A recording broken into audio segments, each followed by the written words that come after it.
News calorie के इस अंक में आपका स्वागत है। हम आज बात करेंगे चीनी वस्तु का बहिष्कार वर्तमान में भारतीय परिप्रेक्ष्य में तर्कशील है भी या नहीं। गलवान घाटी में 15 और 16 जून की रात्रि के मध्य हुई एक हिंसक झड़प में भारत के 20 सैनिकों की शहादत हो गई। इससे विद्रोह के स्वर उठे और देश में चीनी वस्तुओं के बहिष्कार की मुहिम चली। चीन से भारत को सारे सांधे तोड़ लेने के लिए भारतीय परिदृश्य मचल पड़ा। ऐसा वाकया सोशल साइटों पर देखने को मिल रहा है। कोई चाइनीज टीवी तोड़ रहा है तो कोई फ़ोन, कोई वहाँ के झंडे जला रहा है तो कोई प्रधानमंत्री की तस्वीर तोड़ रहा है। भारत चीनी वस्तुओं का बड़ा केंद्र है क्योंकि चीनी वस्तुएं सस्ती होती हैं। देश में चीनी वस्तुओं का कारोबार जानना हमें बहुत जरूरी है। देश में चीनी वस्तुओं का कारोबार इतना व्यापक है कि त्यौहार से पहले कुछ हफ्ते में ही केवल दिल्ली में 1000 करोड़ के उत्पाद बिक चुके हैं। भारत को WTO का सदस्य होने के नाते चीनी वस्तुओं पर आयात करना आवश्यक हो जाता है। चीन और भारत का व्यापारिक साझेदारी 4.6 लाख करोड़ का है और चीन भारत का सबसे बड़ा व्यापारिक साझेदार है। इस कारण भारत को चीन से व्यापारिक साझेदारी खत्म करने में दिक्कतों का सामना करना पड़ सकता है। देश में चीनी वस्तुओं का कारोबार इतना व्यापक है कि आप समझ भी नहीं सकते। भारत वर्तमान में चीन से आयरन और स्टील 5.83%, प्लास्टिक और उससे बनी चीज़ें 2.74% और फोटोग्राफी उपकरण 2.09%, बोर्ड्स 2.05%, आयरन और स्टील से बनी चीज़ें 1.92% और रेलवे के अलावा अन्य वाहनों के 81% को खरीदता है। भारत विगत वर्षों से सौंदर्य प्रस्थान, रक्षा उपकरणों के सामान से लेकर यात्रा सुविधाओं के सामान जैसे रेल, मोटर गाड़ी आदि के लगभग सभी पार्ट्स चीन से ही आयात करता है। फिर चीन की वस्तुओं के आयात पर बात करना बेवकूफ़ी भरे समझ में आता है। देश का बुनियादी ढांचा कृषि जब अभी चीन के यंत्रों फर्टिलाइजर से होता है, तब तक चीन सामान का आविष्कार किस हद तक हम कर सकते हैं। महात्मा गांधी जी ने कहा था कि हमें विदेशी वस्तुओं के उपयोग से मुक्त होने की ज़रूरत है, लेकिन उन्होंने यह भी कहा था कि ऐसा तभी होगा जब हम खुद अपनी चीज़ें बनाएंगे। जब मोदी की महत्वाकांक्षी योजना मेक इन इंडिया में भी विदेशी निवेश हो रहा है, फिर बहिष्कार की बात नाकाफ़ी दिखती है। चीन को केवल हम इसके टिकाऊपन के खिलाफ मत दे सकते हैं। त्योहारों के सीजन में चीनी झालर और पटाखों का इस्तेमाल नहीं करके केवल हम बहिष्कार की मुहिम नहीं चला सकते। भारत में स्वदेशी वस्तुओं के निर्माण की प्रक्रिया कुंद सी पड़ गई है। भारत निर्यात की तुलना में 7 गुना ज़्यादा माल चीन से आयात करता है। भारत इलेक्ट्रॉनिक के 32.2, न्यूक्लियर रिएक्टर, बॉयलर्स और पार्ट्स के 17.1%, ऑर्गेनिक केमिकल 8.80%, फर्टिलाइजर 5.3% आयात करता है। कृषि और आज के मानव का अहम हिस्सा मोबाइल जब हम चीन से आयात करने पर मजबूर हैं, तो फिर हम चीन से तोड़ने के लिए सोचने पर विवश हो जाते हैं।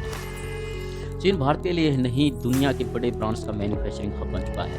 नामी गिरामी कंपनियों के ज़्यादातर उपकरण चीन से ही निर्मित होते हैं। चीन उत्पादों के दाम सस्ते होने के कारण भारत के बहुत सारे उत्पादक वर्तमान में केवल और केवल ट्रेड्स बनकर रह गए हैं। दरअसल दिक्कत यह है कि जितने मूल्य में भारत में उत्पादन बनता है, उससे कम दाम में वहाँ मेक इन चाइना के ठप्पे के साथ बाजार में आ जाता है। अगर बात की जाए तो प्रत्येक देश की अर्थव्यवस्था समतुल्य नहीं रहती है। अर्थव्यवस्था का पहिया घूमता रहता है। अगर नज़र डालें तो हमें पता चलेगा कि 1960 और 70 के दशक में जापान विश्व बाजार पर अपना आधिपत्य स्थापित कर चुका था। उसके बाद 80 का दशक कोरिया का रहा। उसने दिन दुगनी रात चौगुनी उन्नति की और विश्व के लिए बाजार बनकर सामने आया। उसके बाद चीन ने विश्व ही नहीं पूरे दक्षिण एशिया पर कब्जा जमा लिया, अपनी वस्तुएं बेच रहा है। अब अगर भारत पाकिस्तान के साथ चीन को जवाब देने का तत्पर नजर आ रहा है, तो उसे चीन को उसके पायदान से बेदखल करना होगा। उसके लिए भारत को अपने उत्पादन क्षमता को बढ़ाना होगा। चीन के समान गुणवत्ता टिकाऊपन के क्षेत्र में कमजोर होते हैं। इस क्षेत्र में अच्छा काम करके भारत अपना स्थान बना सकता है। अगर लंबे समय की गुणवत्ता को सामान की बात करेंगे तो जर्मनी का नाम आएगा। जर्मनी मशीनों का अभी तक का कोई सानी नहीं है। चीन ने भले ही सस्ते सामान बनाकर विश्व बाजार में स्थापना बना ली हो, लेकिन गुणवत्ता के मामले में बहुत पीछे। भारत को इसी ओर ध्यान देना चाहिए। भारत चीन के माल का बहिष्कार नहीं कर सकता क्योंकि व्यापारिक भावनाओं पर नहीं होते। सस्ते उत्पाद और मुनाफे बढ़ने के होते हैं। वैश्विक दौर में किसी भी देश के लिए किसी अन्य देश के उत्पाद पर रोक लगा पाना संभव नहीं है। पिछले वर्ष ही मोदी सरकार ने चीन के साथ 10 बिलियन अमेरिकी डॉलर का व्यापार समझौता किया है। बोस्टन काउंसिल ग्रुप की रिपोर्ट के अनुसार भारत की फार्मास्यूटिकल इंडस्ट्री के 90% कच्चे माल के लिए भारत चीन पर ही निर्भर है। इस तरह अगर चीन से रिश्ता बिगड़ते हैं तो जरूरी दवाओं के लिए कच्चे माल की उपलब्धता प्रभावित हो जाएगी। जिस तरह से उग्र राष्ट्रवाद भारत में चीन से व्यापारिक संबंध तोड़ने की बात कह रहा है, चीन भी अपने हितों के लिए ऐसा कर सकता है। भारत को पहले अपनी उत्पादकता बढ़ानी होगी जिससे चीन की बराबरी की जा सके। जब तक भारत मूलभूत और देश की व्यवस्था के लिए नितांत आवश्यक चीज़ों के लिए चीन पर निर्भर रहेगा, भारत दिवाली की झालर पटाखों सामान पर प्रतिबंध लगा संपूर्ण व्यापार बंद नहीं कर सकता। क्या हम सोच सकते हैं ऐसा? आप एक भारतीय मॉडल का मोबाइल खरीदना नहीं पसंद करते, आपके लगभग आस पड़ोस में यदि आप 10 ब्रांड हो तो 10 में से 8 मोबाइल मेड इन चाइना मिलेंगे। आपके घर में लगी LED बल्ब सब कुछ लगभग आपका 30 से 40% सामान जो आपको पता भी नहीं वो चाइना से बना होगा आता है। तो आप कैसे सोच सकते हैं कि हम चाइना का बहिष्कार करने की हिम्मत रखते हैं? यदि हमें हिम्मत चाहिए तो हमें मेड इन इंडिया को बढ़ावा देना होगा, सरकार को भी इस बारे में सोचना होगा और भविष्य में हम खड़े पैर चाइना को जवाब नहीं दे सकते व्यापारिक मुद्दों पर, लेकिन 1, 2, 3 साल के बाद हम इसको करने में सक्षम हो सकते हैं यदि हम दोबारा से खड़े हो जाएँ।